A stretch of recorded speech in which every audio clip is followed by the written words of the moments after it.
It's taking me forever to make the next Conan video, so here's Grimdark Pokemon while you wait. This game has been heaven for me during my current recovery, and my main goal in single player is going to be to build an entire empire of penguins to take over the universe. Palworld truly is Grimdark Pokemon. It plays like every dark joke we ever made about the franchise as kids brought to life.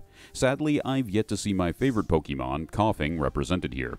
I want a floating tumor of doom and nicotine that I can use against my enemies. Until then, let's begin.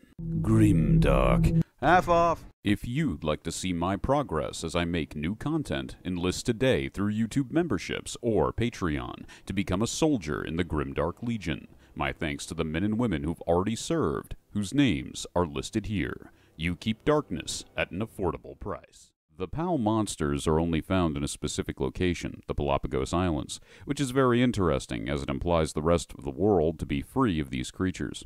This, along with the significant amount of paramilitary operations in the area as well as the native population, would imply two things. 1. The rest of the world is likely normal, with nations, armies, and everything else we would find today in a modern country. 2. From the name, we can assume, though this is only a placeholder, that the islands are in the same area as the Galapagos Islands of our world. This follows the Pokemon tradition of different regions being named after real areas. If this is the case, it was an excellent choice, as the real-life location is hailed both for its cultural diversity and a vacation area given the large variety of animals present on the island. Our character, whether he be Neptune Poseidon the Great as mine is, or whoever yours is a random traveler to this land, lost somehow in it. We get a simple message at the beginning of the game: the towers are the key and the tree holds the truth. The towers refer to a combination of raiding towers, and the tree, visible almost from anywhere on the map, is where we're supposed to be headed towards, the very loose environmental main story of the game, if you will. Personally, I just want random world domination by means of penguin, but do what you want. One important note here is that we simply have a Paldex, which would imply that we were sent here at some point as a researcher of some fashion to collect data on the mysterious monsters of the land. I assume that's up to us, so we could have a backstory of any of the various side factions that we later encounter. We can make a new character and then play through that, though honestly, I think I'm the only one who plays these games this way. I mean, it's a survival crafting game, so you know.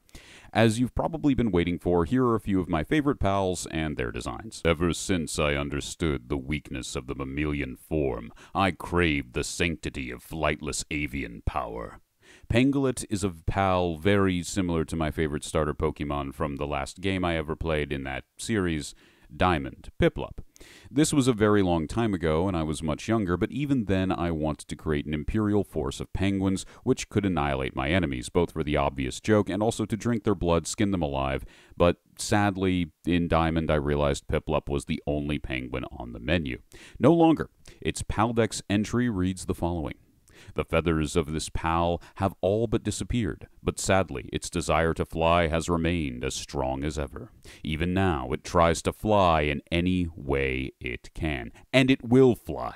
It will fly through the powers of militant governmental control over all other pals, and also humans.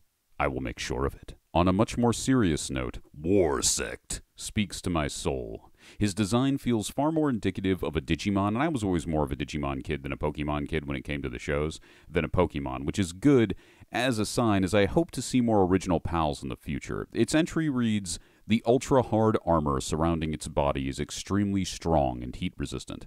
Even a napalm blast would hardly leave a scratch. He's simple, straightforward, and cool. While not a penguin, and sadly therefore inferior, and may have to be disposed of later, he is capable as a fight enforcer, tank man of the coming empire. Now, Raindrix. Oh, I like Raindrix is actually very cool. I just very aesthetically pleasing design. Another grand enforcer pulling my sleigh of total ice water doom upon all other foes will be Raindrix. I haven't caught one yet, but when I do, obviously I'm going to name them Donner, Blitzen, Rudolph, von Goldenbaum, and so on. It is, of course, a reindeer. Its Paldex entry reads, its transparent cerulean antlers glow with the cold of absolute zero. Any who touch them with their bare hands are instantly frozen over and smashed into pieces. If Warsect is my shield, then Raindrix will be my sword, delivering hypothermic waste to my enemies. I also just really like blue. Okay, this was obviously a less than serious video that I was just doing so I can resist the urge to burden my audience with a let's play of the game. I know this isn't my usual content, but I've just been loving this game so much. I built guard barracks in my multiplayer thing with 2 people from the server. I also want to build an Imperial Penguin War Palace if at all possible. While less aesthetic, I want to make the Peng King pal a part of it. He seems to be a hyper-charismatic penguin entity that I think I can use as a figurehead to my advantage, which will ultimately further the goals of the Penguin Empire. But regardless, that's an issue for later, and that's an issue for me personally. I do not want to burden my channel with it if they don't want to see more of this. I hope you enjoyed this stupid short video on a game I'm playing. I'm sure it will be just as unpopular as when I tried to do Valheim content. Don't worry, better, longer videos, and Conan-related videos, and Lovecraft-related videos, and all the things you enjoy are coming soon. I still have to do that Berserk one and the Fist of the North Star one. I still want to do those scripts. Thank you for watching, and have a lovely night. Again, this was just to avoid burdening you with this game further. I needed to do something on it. This was super short, and I needed... Ooh, I have a PAL deck. Ooh, look at this baby! There's a baby. And there's a baby. What? You should probably... What? It's a baby.